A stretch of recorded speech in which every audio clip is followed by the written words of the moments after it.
Hey, salut, bienvenue sur ce nouvel épisode. Tu l'as vu dans le titre, je vais te parler de mon bilan lecture de l'année 2023. Ce sont des livres spéciaux liberté financière, donc il va y avoir du développement personnel, de la bourse, de l'immobilier et de l'entrepreneuriat. C'est donc un épisode bilan de ma PAL, ma pile à lire 2023. J'en avais d'ailleurs fait une vidéo sur ma chaîne YouTube et c'est la vidéo la plus vue de toute ma chaîne. Il y a plus de 1000 heures de visionnage et elle m'a fait gagner 50 abonnés. Donc elle vous a plu. Donc j'espère que cette vidéo bilan va vous plaire. J'ai hâte de la faire du coup. Est-ce que, à votre avis, j'ai réussi à tout lire? Même si vous avez écouté mon épisode bilan, vous avez déjà la réponse, mais voilà. Est-ce que j'ai réussi à tout lire? Est-ce que c'était des bons livres ou est-ce qu'ils ne méritent pas d'être ouverts? Non, ça, je blague. Les goûts et les couleurs, ça ne se discute pas. Je vais te donner mon avis, mon opinion sur ces livres. Je vais être le plus objectif possible. Je vais essayer d'être objective pour que ça puisse t'aider dans ton choix. Donc j'espère que tu es prêt. C'est parti pour mon bilan lecture de l'année 2023. Et je vais commencer par te rappeler mon objectif lecture 2023, c'est-à-dire tous les livres qui faisaient partie de ma PAL, ma pile à lire. Il y avait donc mon manifeste de Hassan B, Père riche, Père pauvre de Robert Kiyosaki, L'autoroute du millionnaire de MJ de Marco, donc ça c'était les deux bibles qu'il fallait absolument que je lise, mon plongeon dans l'entrepreneuriat d'Émilie Malguir, La vie professionnelle des poupées russes qui était un livre sur la reconversion professionnelle de Marine et Alexandre Luna qui possédaient, je crois qu'ils ont vendu le salon de thé L'Impertinente sur l'île. Il y avait également La magie des dividendes de Raphaël Carteni, le gros pavé qui d'ailleurs me sert de support pour le micro, qui était un objectif à lire sur toute l'année parce qu'il est vraiment énorme, donc je savais que je n'allais pas arriver à le lire d'un coup, donc je me l'étais mis en fil rouge. Ensuite, il y avait L'art subtil de s'en foutre de Mark Manson, livre Être zen, ça s'apprend, de Benjamin Lubczynski, navré pour la prononciation. Ensuite, il y avait Gagner grâce à l'immobilier locatif de Adrien Giraud, donc livre sur l'investissement immobilier locatif. Puis le livre avec un titre beaucoup trop long, Comment je me suis constitué un patrimoine de plusieurs millions d'euros avec un salaire de 1750 euros sans connaissance en immobilier ni aide particulière et avec pour capital de départ 1000 euros de Goulwen Tristan. Puis autre livre, La retraite à 40 ans, c'est possible de Victor Laura. Réfléchissez et devenez riche de Napoléon Hill, Mes 68 commandements pour vivre de l'immobilier de Alison Jungling et Inébranlable de Tony Robbins. Voilà, c'était ma liste. Il y a 14 livres et sur ces 14 livres, j'en ai lu 7. Voilà, la moitié. Et j'en ai lu un qui ne faisait pas partie de la liste. Et je te dirai pourquoi dans la suite de cet épisode. Alors, j'ai commencé l'année sur le mois de janvier. Ma lecture, ça a été Influence financière, mon manifeste de Hassan B. Comme tu peux le voir si tu regardes cet épisode sur YouTube, c'est un petit livre, vraiment petit format. Il y a 122 pages. Dans ce livre, Hassan nous partage son parcours, sa vision de la liberté financière et sa méthode pour l'atteindre. C'est un livre qui se lit assez rapidement, petit format. J'ai bien aimé sa vision de la société, très réaliste. Il nous explique qu'en fait, on vit dans un système économique et que si on veut faire bouger les choses, eh bien, il faut de l'argent, d'où son titre Influence financière. Il faut de l'argent dans le sens où on vit dans un monde capitaliste et quand on veut faire bouger les choses, il faut déjà connaître les règles du jeu, mais aussi avoir le même jeu de cartes, les mêmes cartes en main, d'où le fait d'avoir de l'argent. Sa vision, elle est également très solidaire. Il faut devenir riche pour soi et pour sa famille, et ensuite pour pouvoir aider les autres. Pour avoir une vie riche, pour pouvoir devenir un influenceur et aider les autres, soutenir les causes qui sont chères à notre cœur. Donc voilà, j'ai bien aimé ce livre, facile à lire, j'ai bien accroché avec sa vision. Le petit bémol que j'ai à dire, c'est qu'il coûte 20 euros. Je trouve ça un peu cher payé pour connaître la vision de quelqu'un, surtout pour 122 pages. Pour ma part, je l'ai acheté en solde sur Vinted et je vous conseille de faire pareil, d'essayer de le trouver en solde, même si c'est pas cool de dire de solder les idées de quelqu'un, mais voilà, 20 €, 122 pages, je trouve ça un peu abusé. Après, sur le mois de février et de mars, oui, il m'a fallu 2 mois pour lire ce livre. C'est L'autoroute du millionnaire de MJ de Marco. C'est un bon pavé. Il y a, on va voir ça, 500 pages. Là, un peu d'ASMR, il fait son poids. Donc, L'autoroute du millionnaire, la voie express vers la richesse. Ça fait partie également des bibles à lire. Je ne m'attendais pas du tout à un livre sur le développement personnel, et pourtant c'est bien ce que c'est, vu que les 3/4 du livre sont sur ce sujet. Et honnêtement, ça me va. Parce que quand on lit la 4e de couverture, il dit bien, ce livre va littéralement changer votre vie, vous comprendrez quelles sont vos idées erronées sur l'argent, comment vous sentir riche dès à présent, vous enrichir en créant une entreprise, comment faire exploser une valeur nette de plus de 400%. Donc voilà, je m'attendais vraiment plus à un livre sur la liberté financière, l'argent, l'entrepreneuriat, tout ça, et absolument pas un livre de développement personnel. Je m'attendais également à être bouleversée quand j'entends que c'est le livre qui change des vies. Fait partie c'est le 2e livre en fait quand on pose la question aux gens quel est votre livre préféré, quelle est votre Bible, quel livre a changé votre vie. Il y a bien évidemment Père riche, Père pauvre. Vous avez aussi Réfléchissez et devenez riche, mais L'autoroute du millionnaire fait également partie des réponses. Et absolument pas pour ma part. Peut-être que si je l'avais lu au tout début de ma transformation de mindset, au tout début de mon parcours vers la liberté financière, où je n'y connaissais rien et où j'avais un mindset bof, là, effectivement, peut-être qu'il m'aurait vraiment impacté. J'allais dire percuté, mais oui, c'est bon aussi. Mais là, c'est pas le cas. J'ai appris pas mal de choses. Ça m'a ouvert les yeux sur certains sujets. Comme je vous disais, c'est un livre aussi de développement personnel. Donc, il y a vraiment des choses intéressantes et qui m'ont apporté beaucoup de choses, mais sans plus. À l'heure actuelle, ce livre, oui, m'a plu, mais il ne m'a pas impacté comme il aurait pu impacter d'autres personnes. Le style d'écriture est assez direct et franc, ce qui rend la lecture plus facile. Après, toujours pareil, comme un des autres livres que j'ai lus, certaines personnes ont du mal avec ce style percutant, ils trouvent ça vulgaire, parce que effectivement, pour que ce soit de la grande littérature, il faut qu'il y ait des vers. Non, on peut écrire comme on parle, ça ne change rien à la valeur que ça apporte, et moi du coup, ça m'aide.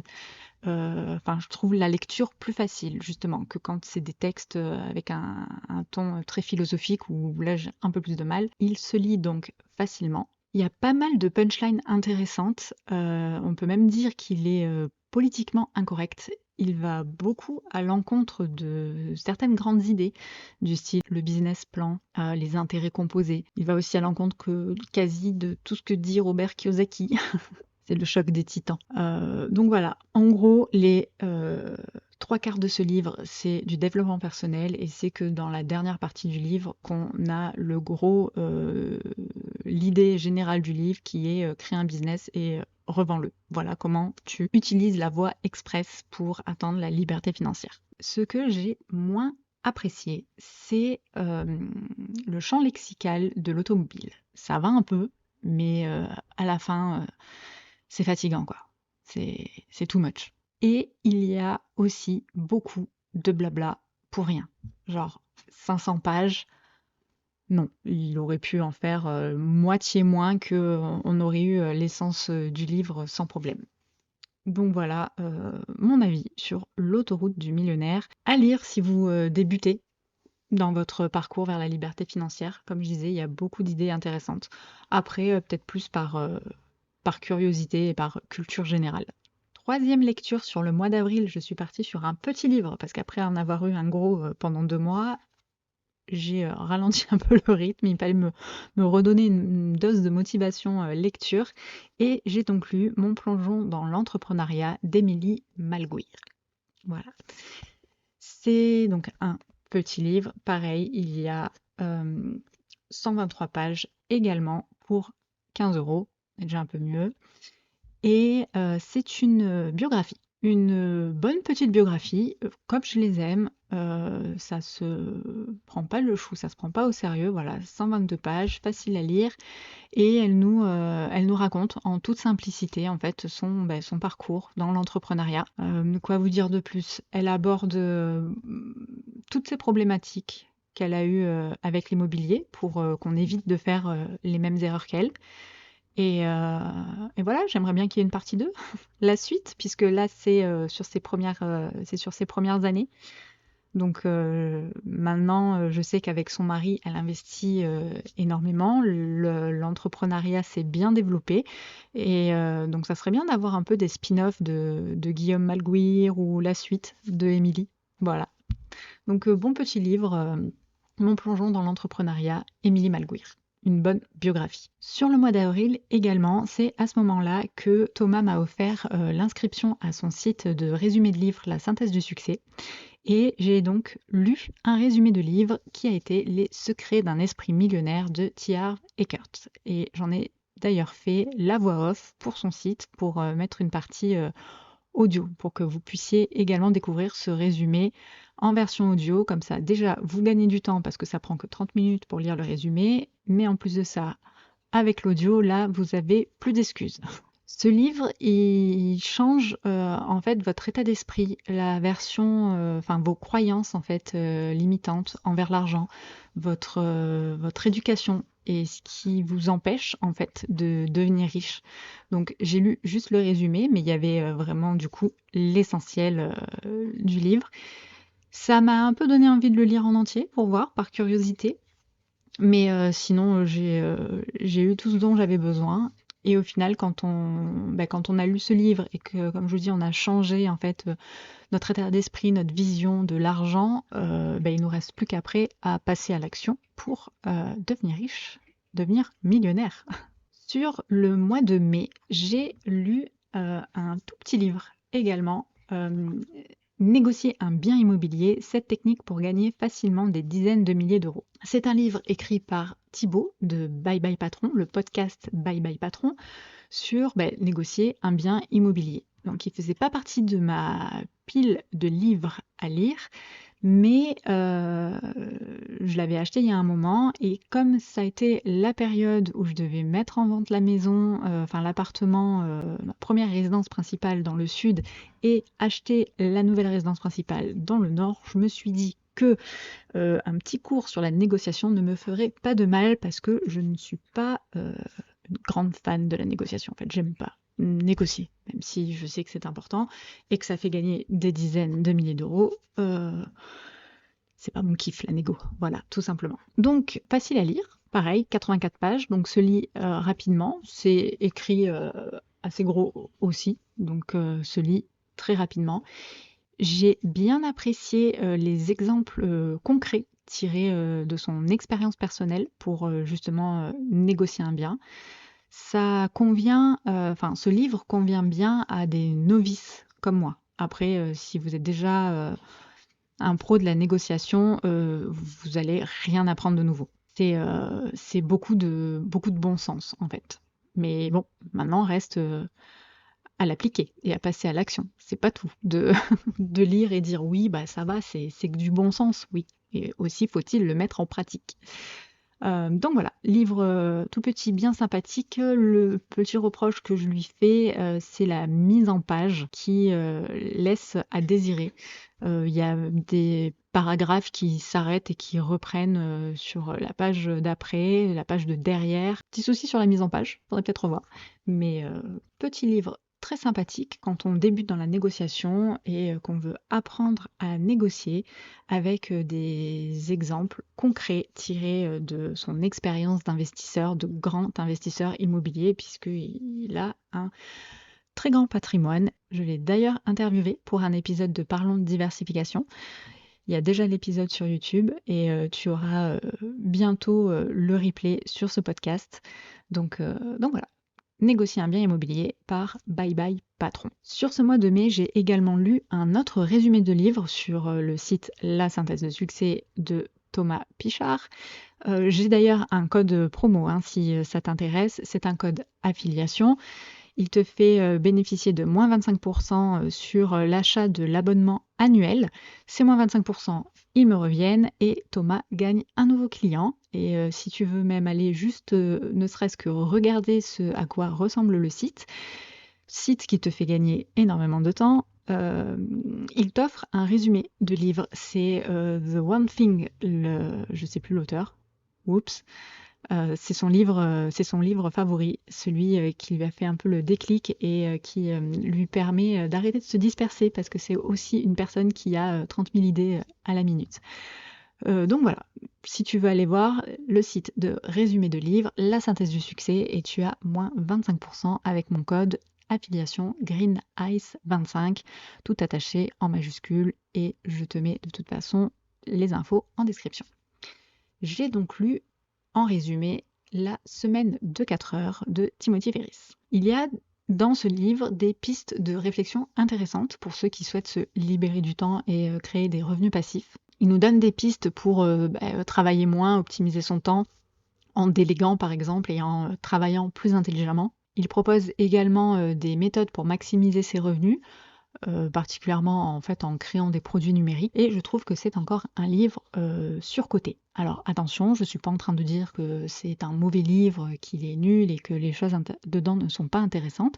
Non, hein, au contraire, il dit des choses très intéressantes, il a de bonnes idées, mais je trouve que le titre en fait fait putaclic, La semaine de 4 heures.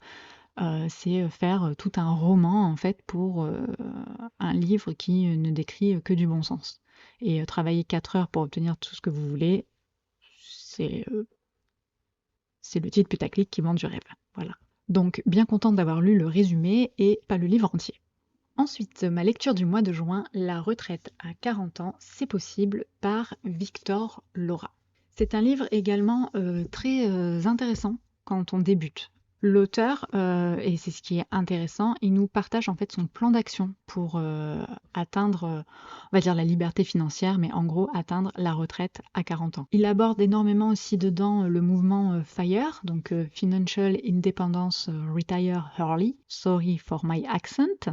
Voilà, donc en gros, indépendance financière et retraite anticipée.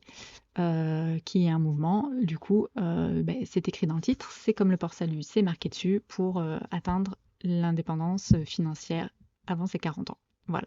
C'est un très bon livre pour s'intéresser à ce sujet et il se lit assez facilement. Après, comme je disais, c'est un livre pour débutants, vous n'apprenez pas spécialement grand-chose si vous avez déjà investi dans les 3 piliers qui sont l'immobilier, la bourse et l'entrepreneuriat. Mais après, ça reste également une bonne biographie si vous aimez ça. Pour ma lecture du mois d'août, j'ai lu le livre avec le titre interminable Comment je me suis constitué un patrimoine de plusieurs millions d'euros avec un salaire de 1 750 euros, sans connaissance en immobilier ni aide particulière et avec pour capital de départ 1 000 euros, de Goulwen Tristan.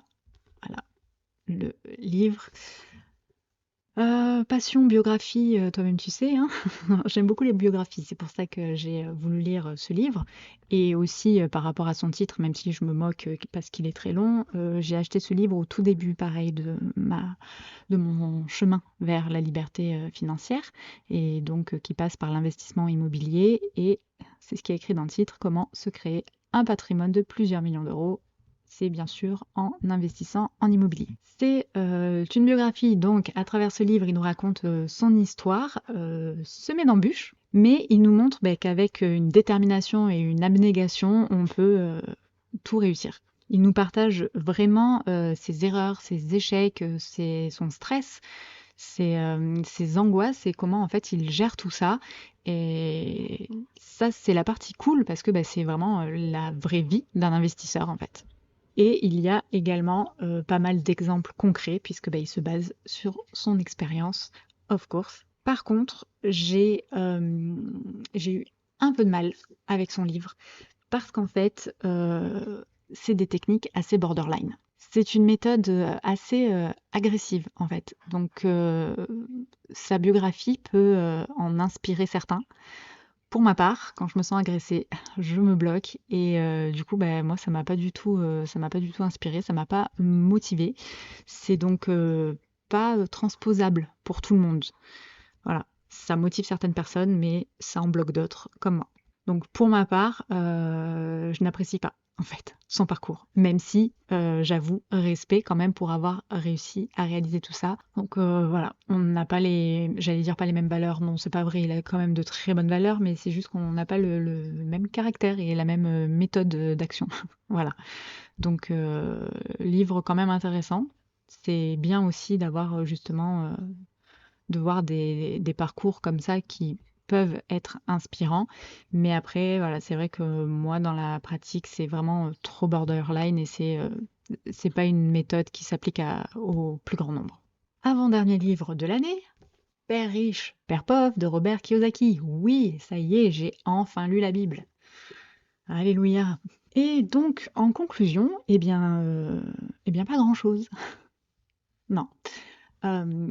J'ai lu ce livre par curiosité, en fait, parce que je connais déjà, en fait, toutes les punchlines, tous les concepts qu'il y a à l'intérieur, puisque, ben, comme je disais, c'est la Bible, c'est la base, tout ce qu'il y a dans ce livre, en fait, quand vous voulez atteindre votre liberté financière, c'est tous les concepts qui sont dans ce livre, vous devez les connaître. Donc, je le savais déjà, je m'en suis même déjà inspirée dans des épisodes de YouTube. Donc je l'ai vraiment lu par curiosité pour voir comment il était structuré. Même principe que pour d'autres livres, si vous lisez ce livre en fait en début vous êtes en train d'acquérir des connaissances pour être libre financièrement, il peut vous apporter beaucoup. Et je peux comprendre que ce soit pareil, un game changer pour certaines personnes.